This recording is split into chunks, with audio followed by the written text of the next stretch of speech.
नमस्कार good morning everyone मु आर्या आज गुरुत्वपूर्ण खबर गुड़िक आपण मानक जनइबी न्यूज गुड़िक भल लगे निश्चित भाव गोटे लाइक करी चैनल को सब्सक्राइब करदे। तो चलतु आज गुरुत्वपूर्ण खबर गुड़िक नजर पकईबा। तेज आ 6 घंटा मध्य बड़ लघुचाप यहसबू अंचल प्रबल अति प्रबल बर्षिब वर्षा। तेज पाणीपाग विभाग पक्षर जारी सूचना अनुजाई अरब सागर में एक लघुचाप क्षेत्रटी सृष्टि होइअछि।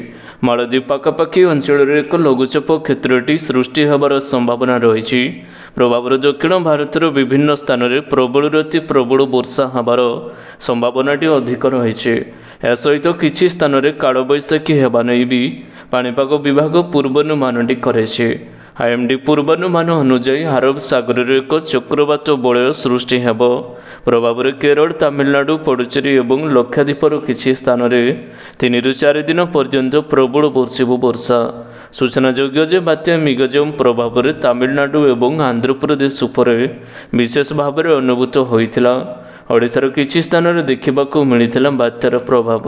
तेज आज मालकानगिरी कोरापुट रायगड़ा गजपति गंजाम केन्दुझर मयूरभंज बरगढ़ जाजपुर जिले में प्रबल अति प्रबल बर्षिब वर्षा।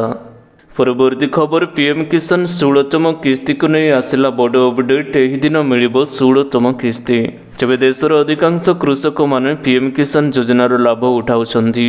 एबे पीएम किसान योजनार 16तम किस्ती को नहीं एक बड़ खबर आसी। कृषि कार्यालय मिलता सूचना अनुजाई ब्लॉक रे समुदाय 17,235 चाषी माने पीएम किसान सम्मान निधि योजनार लाभ उठाउछंती। तेणु नियम अनुजाई हिताधिकारी मानकु सेमानंकर बैंक अकाउंट को आधार केवाईसी और एनपीसीआई सहित संयोग करने को पड़ो। किंतु सेमाने ही वर्ष सेमानंकर बैंक अकाउंट लिंक करि नांती। एही परिप्रेक्षी में बीओ अजय कुमार सूचना प्रदान करिसेंती जे कृषक परामर्शदाता सरपंच वार्ड सदस्य सूचना सदस्य समस्त हिताधिकारी मानकु विकास मित्र प्रदान करिसेंती। या व्यतीत 2241 कृषक धार्य समय सीमा मध्य बैंक रु केवाईसी और एनपीसीआई कार्य करने को सक्षम होई नाहांती। परवर्ती खबर मैट्रिक परीक्षा तारीख घोषणा फेब्रुआरी 20 तारीख रु मार्च 4 तारीख जाए चलिबो परीक्षा। तेज मैट्रिक परीक्षार तारीखटी घोषणा करा जायछि।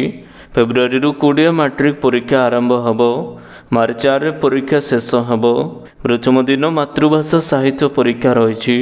एने ओडिशा माध्यमिक शिक्षा परिषद सभापति एक सांबादिक सम्मेलन में घोषणा करिसेंती। घोषणा समय ओडिशा माध्यमिक शिक्षा परिषद सभापति मध्य उपस्थित रही। एथर परीक्षा को निर्भुल भाव में करा लगी पदक्षेप निया जायछि। परवर्ती खबर अदिनिया वर्षा पर हठात बढ़िला शीत 4टी स्थान में 10 डिग्री तले पारद। तेज अदिनिया वर्षा छाड़ा पर राज्य में हठात बढ़िला शीत। किसी स्थान में सर्वनिम्न तापमात्रा 10 डिग्री रु तलू खसवा फल यार साधारण जीवन यात्रा को प्रभावित करे। आंचलिक पाणीपाग केन्द्र सूचना अनुसार आगामी सप्ताह जाए राज्यर अधिकांश स्थान में सुखिला पाग रहिबो। सर्वनिम्न तापमात्रा 4 ରୁ 5 दिन जाए विशेष बदलिबार संभावनाटी नाही। केवल रायगड़ा पारालाखेमुंडी सहित अल्प किछि उपकूलवर्ती स्थान को छाड़िले राज्यर समस्त स्थान में तापमात्रा 15 डिग्री किंबा ताठारु कम रहिबो। परवर्ती खबर प्रधानमंत्री जनधन योजन एजाएं खोला हेलानी 51 कोटी अकाउंट। तेज प्रधानमंत्री जनधन योजन एजाएं केते जण हिताधिकारी अछंती केते अकाउंट खोला जायछि एवं केते टंका जमा होइछि एने केंद्र अर्थ राष्ट्रमंत्री भागवत करड़ संसद को सूचना दिया जायछि जे वर्तमान पर्यंत प्रधानमंत्री जनधन योजना अधीन देश में 51.04 कोटी बैंक अकाउंट खोला जायछि। 9 वर्ष पूर्व आरंभ होइतिबा ई योजना अधीन वर्तमान पर्यंत 51 कोटी बैंक अकाउंटर 2.08 ट्रिलियन टंका 2 लाख कोटी अधिक जमा करा जायछि। परवर्ती खबर माध्यमिक शिक्षा बोर्ड ओडिशा पक्षर विज्ञप्ति ओएसएसटी ईटी 2023 आरंभ है ऑनलाइन आवेदन। तेज शिक्षा क्षेत्र क्यारियर गढ़ा इच्छुक थिबा राज्यर समस्त छात्र छात्री मानक पई आसीछि एक बड़ खुशीर खबर। ओडिशा माध्यमिक स्कूल शिक्षक योग्यता परीक्षा 2023 माध्यमिक शिक्षा बोर्ड ओडिशा पक्षर विज्ञप्ति प्रकाश पाइछे। इच्छुक प्रार्थी माने तुणे दिया जाइथिबा नोटिफिकेशन लिंक को जाई भल भाव पढ़ा पर ऑनलाइन रे आवेदन करें। डिसेम्बर 11 तारिखर ऑनलाइन आवेदन एवं पेमेंट दाखल प्रक्रियाटी आरंभ करा जायछि। ऑनलाइन आवेदन प्रक्रिया डिसेम्बर 22 पर्यंत एवं पेमेंट दाखल प्रक्रिया डिसेम्बर 21 तारिख पर्यंत जारी रहिबो। परवर्ती खबर चाषी को बड़ झटका एमानंकु आउ मिलिबनी पीएम किसान योजनार लाभ। तेबे कृषक मानंकु समृद्ध करबा पई केंद्र सरकार अनेक योजना प्रणयन करिसंती। सेथिमध्यरे प्रधानमंत्री किसान सम्मान निधि होउछि अन्यतम। सूचना पाई आमे आपनकु कहिबु जे प्रधानमंत्री किसान योजना अधीन रे सरकार चाषी को अकाउंट को 6000 टंका ट्रांसफर करुछंती। कृषक माने ग्रहण करितबा परिमाण प्रति 4 मास व्यवधान रे 2,000 टंका लेखाएं 3 थर स्थानांतरित करा जायथाय। एही परिमाण डेबिट माध्यम रे स्थानांतरित करा जायछि। जदि पीएम किसान योजना सह जड़ित कृषक माने केवाईसी कार्य न करंती तेबे सेमाने आगामी किस्ती वंचित रहिबे। नियम अनुसार किस्ती पाइबा पई ई केवाईसी करबा आवश्यक हेबो। परवर्ती खबर थमुनी दर वृद्धि खाउटी कलबल खाद्य सामग्री पनीपरिबा हेला महंगा। तेबे दरदाम सर्वाधिक चाप जदि कौनसी राज्य उपरे रही ताहा उपरे ओडिशा। देशर अन्य कौनसी राज्य एभली स्थिति नाही। राज्यर खाउटी कलबल होउछंती सबकिछि अधिक दाम रे किणुछंती। सेथिपाई चलित वर्ष नवेम्बर राज्यर खुचरा मुद्रास्फीति हार देशर सर्वाधिक 7.65% रही। ग्रामांचल मुद्रास्फीति 7.55% थिबा बेले सहरांचल रे ताहा सामान्य अधिक 7.97% रही। अक्टोबर तुलन में नवेम्बर राज्यर मुद्रास्फीति बढ़ी जाई अछि। परवर्ती खबर कृषि उड़ान योजना देश में 58टी विमान बंदर सामिल। तेबे देशर 58टी विमान बंदर को कृषि उड़ान योजना सामिल करा जायथिबा सरकार सूचना प्रदान करिसंदे। एही योजना 2020 रु आरंभ करा जायथिला। एही योजना रे कृषक माननकु सेमानकर उत्पादित द्रव्य परिवहन क्षेत्र में सहायता करिबो एवं तार उचित मूल्य प्रदान करिबा लक्ष्य रहिछि। गतकाली राज्यसभा बेसामरिक विमान चलाचल राष्ट्रमंत्री डॉक्टर बीके सिंह कहिसंती पहाड़िया अंचलर उत्तर पूर्व राज्य एवं आदिवासी अंचल शीघ्र नष्ट होतिबा खाद्य पदार्थ शीघ्र परिवहन सुनिश्चित करबा लागि 2021 कृषि उड़ान योजना द्वितीय पर्याय घोषणा करा जायथिला। परवर्ती खबर जानतु आज पेट्रोल एवं डीजेल मूल्य।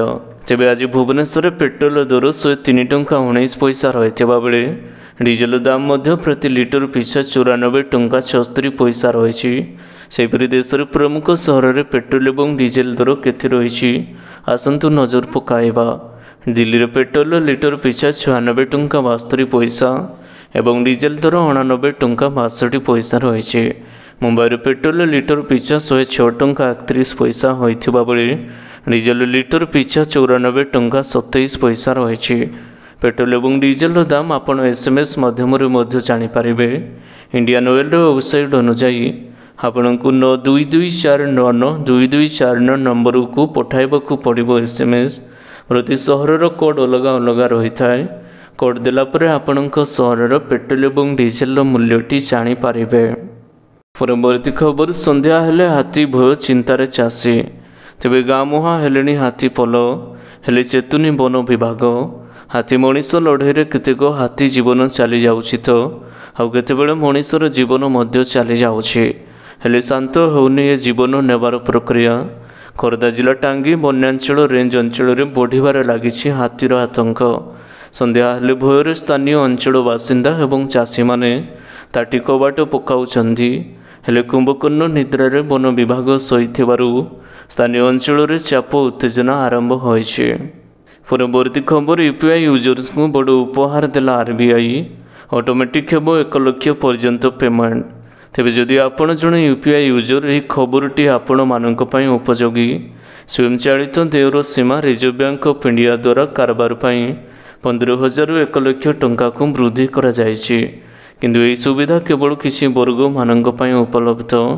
वर्तमान सुधा 15,000 अधिक मूल्यर कारबार पई कार्ड प्रीपेड पेमेंट उपकरण एवं यूपीआई उपरे यह निर्देशनामा स्टैंडिंग निर्देशनामा कार्यकारी करिथिबा बेले अतिरिक्त फैक्टर प्रमाणीकरण आराम प्रदान अनुमति दिया जायछि। म्यूचुअल पांठी मध्य यार परिसर में अंतर्भुक्त रही। परवर्ती खबर दारिंगबाड़ी केन्दुझर सबुठारु ठंडा सहर। ତେବେ ରାଜ୍ୟରେ ବଢ଼ୁଛି ଶୀତର ପ୍ରକୋପ। ଦାରିଙ୍ଗବାଡ଼ି କେନ୍ଦୁଝର ସବୁଠୁ ଥଣ୍ଡା। ସକାଳୁ ସକାଳୁ ଜନଜୀବନ ଅସ୍ତବ୍ୟସ୍ତ। ଏବର୍ଷ ପ୍ରଥମ ଥର ରାଜଧାନୀ ଭୁବନେଶ୍ୱର ଏବଂ କଟକର ରାତିର ତାପମାତ୍ରା 15 ଡିଗ୍ରୀ ତଳକୁ ଖସି ଆସିଛି। ଦାରିଙ୍ଗବାଡ଼ିରେ ସର୍ବନିମ୍ନ ତାପମାତ୍ରା 9.5 ଡିଗ୍ରୀ ରେକର୍ଡ କରାଯାଇଛି। ଏଣେ ଫୁଲବାଣୀର ସର୍ବନିମ୍ନ ତାପମାତ୍ରା 10 ଡିଗ୍ରୀ ରେକର୍ଡ କରାଯାଇଛି। କେନ୍ଦୁଝର ଜୟସିପୁରରେ 12 ଡିଗ୍ରୀ ରେକର୍ଡ କରାଯାଇଛି। ପୂର୍ବବର୍ତ୍ତୀ ଖବର 6 ଦଶନ୍ଧି ପରେ ବଢ଼ିଲା ଏୟାର ଇଣ୍ଡିଆର ଲୁକ୍। ପାଇଲଟରୁ କ୍ରୁ ମେମ୍ବର ସମସ୍ତଙ୍କ ପୋଷାକ ଡିଜାଇନ୍ କରିଛନ୍ତି ମନୀଷ ମଲ୍ହୋତ୍ରା। ତେବେ ଏୟାର ଇଣ୍ଡିଆ ମଙ୍ଗଳବାର ପାଇଲଟ ଏବଂ ଚାଳକ ଦଳ ସଦସ୍ୟଙ୍କ ନିମନ୍ତେ ୟୁନିଫର୍ମ ଅନାବରଣ କରିଛନ୍ତି। 1932 ମସିହାରେ ଏୟାର ଇଣ୍ଡିଆର ସ୍ଥାପନାର 6 ଦଶନ୍ଧି ପରେ ନିଜ ପାଇଲଟ ଏବଂ କ୍ରୁଙ୍କ ୟୁନିଫର୍ମରେ ପ୍ରଥମ ଥର ପରିବର୍ତ୍ତନ କରାଯାଇଛି।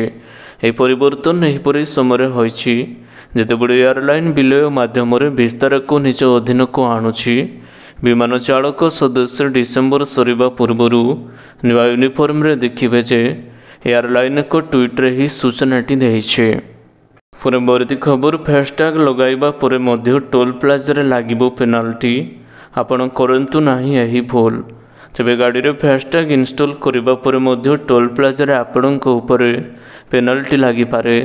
ଯଦିଓ ଏହା ବହୁତ ଅଜବ ଲାଗୁଛି କିନ୍ତୁ ସତ୍ୟ ଅଟେ। କିଛି ଡ୍ରାଇଭର ଫାସ୍ଟ୍ୟାଗ୍ ପ୍ରୟୋଗ କରିବା ପରେ ବି ଜରିମାନା ଦେଉଛନ୍ତି। ଲୋକମାନେ ଏ ବିଷୟରେ ଅଭିଯୋଗ କରିଥିଲେ। ତେବେ national highway authority of India NHAI ଏକ ଅନୁସନ୍ଧାନ କଲା। ଏହାର କାରଣଟି ସାମ୍ନାକୁ ଆସିଛି। ଏହାପରେ NHAI ଡ୍ରାଇଭରମାନଙ୍କୁ ଏପରି ଭୁଲ ନ କରିବାକୁ ନିବେଦନ କରାଯାଇଛି। ଏ ଡ୍ରାଇଭରମାନେ ଏହି ସମସ୍ୟାର ସମ୍ମୁଖୀନ ହେଉଛନ୍ତି ଯେଉଁମାନେ କ୍ୱଚିତ ରାଜପଥରେ ଗାଡ଼ି ଚଳାଇଥାନ୍ତି। ଫେବୃଆରୀ 2021ରୁ ଫାସ୍ଟ୍ୟାଗ୍ ବାଧ୍ୟତାମୂଳକ କରାଯାଇଥିଲା। ସେବେଠାରୁ ଗାଡ଼ିରେ ଫାସ୍ଟ୍ୟାଗ୍ ଫିଟ୍ ହେବା ପରେ ମଧ୍ୟ ଆପଣଙ୍କୁ ଜରିମାନା ଦେବାକୁ ପଡ଼ୁଛି। ପୂର୍ବବର୍ତ୍ତୀ ଖବର ବରଫାବୃତ ଚାଦରରେ ଘୋଡ଼ାଇ ହେଲା କେଦାରନାଥ ଧାମ। ତାପମାତ୍ରା -7 ଡିଗ୍ରୀ। ତେବେ ଉତ୍ତରାଖଣ୍ଡରେ ଶୀତ ଏବେ ନିଜର ପ୍ରକୋପ ଦେଖାଇବାର ଆରମ୍ଭ କରିଛି। ପାହାଡ଼ ଉପରେ ହେଉଥିବା ତୁଷାରପାତ ବର୍ତ୍ତମାନ ସମତଳ ଅଞ୍ଚଳରେ ମଧ୍ୟ ଥଣ୍ଡା ବଢ଼ାଇ ଦେଇଅଛି। ସକାଳୁ ସନ୍ଧ୍ୟା ପର୍ଯ୍ୟନ୍ତ ପ୍ରବଳ ଶୀତ ଅନୁଭୂତ ହେଉଛି। ପାଗଟି କୋହଲା ରହିଛି। ପାଣିପାଗ ବିଭାଗର ପୂର୍ବାନୁମାନ ମୁତାବକ ହିମାଳୟ ପର୍ବତର ଶୃଙ୍ଖଳା ଉପରେ ବରଫ ଚାଦରରେ ବିଛେଇ ହୋଇଯାଇଅଛି। ପୂର୍ବବର୍ତ୍ତୀ ଖବର ମାଟ୍ରିକ ପରୀକ୍ଷା ତାରିଖ ଘୋଷଣା। ଏକ୍ଜାମ୍ ଦେବେ 5,51,000 ଛାତ୍ରଛାତ୍ରୀ। ତେବେ ମାଟ୍ରିକ ପରୀକ୍ଷାକୁ ନେଇ ବୋର୍ଡ ପକ୍ଷରୁ ଜାରି ହୋଇଛି ଘୋଷଣାନାମା। ଆସନ୍ତା ବର୍ଷ ହେବାକୁ ଥିବା ମାଟ୍ରିକ ପରୀକ୍ଷାକୁ ନେଇ ବର୍ଷ ଫେବୃଆରୀ 20ରୁ ଆରମ୍ଭ ହେବ ମାଟ୍ରିକ ପରୀକ୍ଷା। ମାଧ୍ୟମିକ ଶିକ୍ଷା ପରିଷଦ ପକ୍ଷରୁ ବୁଧବାର ଦିନ ବୋର୍ଡ କାର୍ଯ୍ୟାଳୟରେ ହୋଇଥିବା ସାମ୍ବାଦିକ ସମ୍ମିଳନୀରେ ମାଟ୍ରିକ ପରୀକ୍ଷା ତାରିଖଟି ଘୋଷଣା କରାଯାଇଛି। ପୂର୍ବବର୍ତ୍ତୀ ଖବର ସୂର୍ଯ୍ୟ କୁମାର ଯାଦବଙ୍କ ନୂଆ ରେକର୍ଡ। ଏହି ଖାସ୍ କ୍ଲବରେ ହେଲେ ସାମିଲ। ତେବେ ଚମକିଲେ ସୂର୍ଯ୍ୟ। ଟିମ୍ ଇଣ୍ଡିଆର ଷ୍ଟାର ବ୍ୟାଟର ସୂର୍ଯ୍ୟ କୁମାର ଯାଦବ T20 କ୍ରିକେଟରେ 2000 ରନ୍ ପୂରଣ କରିଛନ୍ତି। ମଙ୍ଗଳବାର ଅନୁଷ୍ଠିତ ମ୍ୟାଚ୍ରେ 56 ରନ୍ର ଦର୍ଶନୀୟ ଇନିଂସ ଖେଳିଥିଲେ ଯାହାଫଳରେ ସେ କୀର୍ତ୍ତିମାନ ହାସଲ କରିଛନ୍ତି। ତେବେ 55ଟି ମ୍ୟାଚ୍ ଶେଷ ସୁଦ୍ଧା ସୂର୍ଯ୍ୟ କୁମାର ଯାଦବ 1985 ରନ୍ ସଂଗ୍ରହ କରିସାରିଥିଲେ। ମଙ୍ଗଳବାର 15 ରନ୍ କରି ସେ 2000 ରନ୍ କ୍ଲବରେ ପହଞ୍ଚିଅଛନ୍ତି। T20 ଫର୍ମାଟରେ ଚତୁର୍ଥ ଦ୍ରୁତତମ ଭାବରେ ସେ 2000 ରନ୍ ପୂରଣ କରିଛନ୍ତି। ପାକିସ୍ତାନର ବାବର ଆଜମ ଏବଂ ମହମ୍ମଦ ରିଜୱାନ 52ଟି ଲେଖାଏଁ ମ୍ୟାଚ୍ ଖେଳି 2000 ରନ୍ ପୂରଣ କରିଥିଲେ। ସେହିପରି ବିରାଟ କୋହଲି 56ଟି ମ୍ୟାଚ୍ରେ ଏହି ସଫଳତା ଅର୍ଜନ କରିଥିଲେ। ସୂର୍ଯ୍ୟ କୁମାର ମଧ୍ୟ ତାଙ୍କ ରେକର୍ଡ ସହ ସମକକ୍ଷ ହୋଇଛନ୍ତି। ପୂର୍ବବର୍ତ୍ତୀ ଖବର ଇଣ୍ଡିଆନ୍ ଅଏଲ୍ରେ 1600ରୁ ଅଧିକ ପଦ ଖାଲି। ଓଡ଼ିଶାର ପ୍ରାର୍ଥୀଙ୍କ ପାଇଁ ବଡ଼ ସୁଯୋଗ। ତେବେ ସମସ୍ତ ଚାକିରି ଆଶାୟୀମାନଙ୍କ ପାଇଁ ଏକ ଖୁସି ଖବର ରହିଛି। Indian oil corporation limited IOCL ପକ୍ଷରୁ 1603ଟି ପଦ ପାଇଁ ବିଜ୍ଞପ୍ତି ଜାରି କରାଯାଇଛି। ପ୍ରାର୍ଥୀଙ୍କୁ ଟେକ୍ନିସିଆନ୍ ଟ୍ରେଡ୍ ଏବଂ ଗ୍ରାଜୁଏଟ୍ ଆପ୍ରେଣ୍ଟିସ୍ ପଦରେ ନିଯୁକ୍ତି ଦିଆଯିବ। ଇଚ୍ଛୁକ ପ୍ରାର୍ଥୀମାନେ ତଳେ ଦିଆଯାଇଥିବା ୱେବସାଇଟ୍ ଲିଙ୍କକୁ ଯାଇ ସବିଶେଷ ତଥ୍ୟଟି ପାଇପାରିବେ। ଡିସେମ୍ବର ମାସ 16 ତାରିଖରୁ ଏଥିପାଇଁ ଅନଲାଇନ୍ ଆବେଦନ ପ୍ରକ୍ରିୟାଟି ଆରମ୍ଭ ହୋଇ ଜାନୁଆରୀ ମାସ 16 ତାରିଖରେ ସମାପ୍ତ ହେବ। ନଭେମ୍ବର ମାସ 30 ତାରିଖ ସୁଦ୍ଧା ପ୍ରାର୍ଥୀଙ୍କର ସର୍ବନିମ୍ନ ବୟସ 18 ଏବଂ ସର୍ବାଧିକ ବୟସ 24 ବର୍ଷ ହୋଇଥିବା ଆବଶ୍ୟକତା। ଅନୁସୂଚିତ ଜାତି, ଅନୁସୂଚିତ ଜନଜାତି, ଅନ୍ୟ ପଛୁଆ ବର୍ଗ ଏବଂ PWD ପ୍ରାର୍ଥୀମାନଙ୍କ ପାଇଁ ବୟସ କୋହଳ କରାଯାଇଅଛି।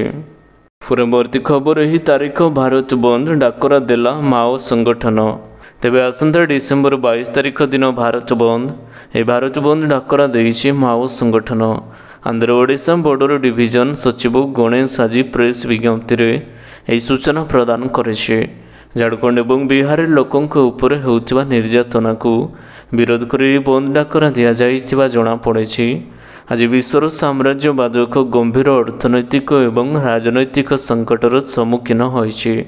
ଏହାର ସମାଧାନ ହେଉଛି ଗରିବ ଦେଶ ସମସ୍ତଙ୍କ ସମ୍ବଳ ଏବଂ ବଜାର ତଥା ଜଗତୀକରଣ ନୀତି ମାଧ୍ୟମ ଲୋକ ଶ୍ରମ ଶକ୍ତି ଲୁଟିବା ପାଇଁ ସଂଗ୍ରାମ କରୁଥିବା ଲୋକଙ୍କୁ ଅତ୍ୟାଚାର କରିବା ପାଇଁ ଷଡ଼ଯନ୍ତ୍ର କରାଯାଇଅଛି। 16 ତାରିଖରୁ 22 ତାରିଖ ପର୍ଯ୍ୟନ୍ତ ସରକାର ବିରୋଧୀ ଅଭିଯାନ ପାଳନ କରିବା ସହ 22 ତାରିଖ ଦିନ ଭାରତ ବନ୍ଦ କରାଯିବ ବୋଲି କୁହାଯାଇଛି। ତେବେ ଆଶା କରୁଛି ଆଜିର ଗୁରୁତ୍ୱପୂର୍ଣ୍ଣ ଖବର ଗୁଡ଼ିକ ଆପଣମାନଙ୍କୁ ନିଶ୍ଚିତ ଭାବରେ ଭଲ ଲାଗିଥିବ। ଯଦି ଭଲ ଲାଗିଥାଏ ଭିଡ଼ିଓକୁ ଗୋଟେ ଲାଇକ୍ କରନ୍ତୁ ଏବଂ ଚ୍ୟାନେଲକୁ ସବସ୍କ୍ରାଇବ୍ କରିବା ପାଇଁ ବିଲକୁଲ ବି ଭୁଲନ୍ତୁ ନାହିଁ। ଆପଣଙ୍କ ଭଲ ପାଇବା ସ୍ୱରୂପ ଭିଡ଼ିଓକୁ ସେୟାର କରିଦେବେ। ପୁଣି ଦେଖା ହେବ ଲାଟେଷ୍ଟ ଅପଡେଟ୍ରେ। ସେତେବେଳେ ପର୍ଯ୍ୟନ୍ତ ବିଦାୟ ନେଉଛି। Vande Mataram, take care, bye bye.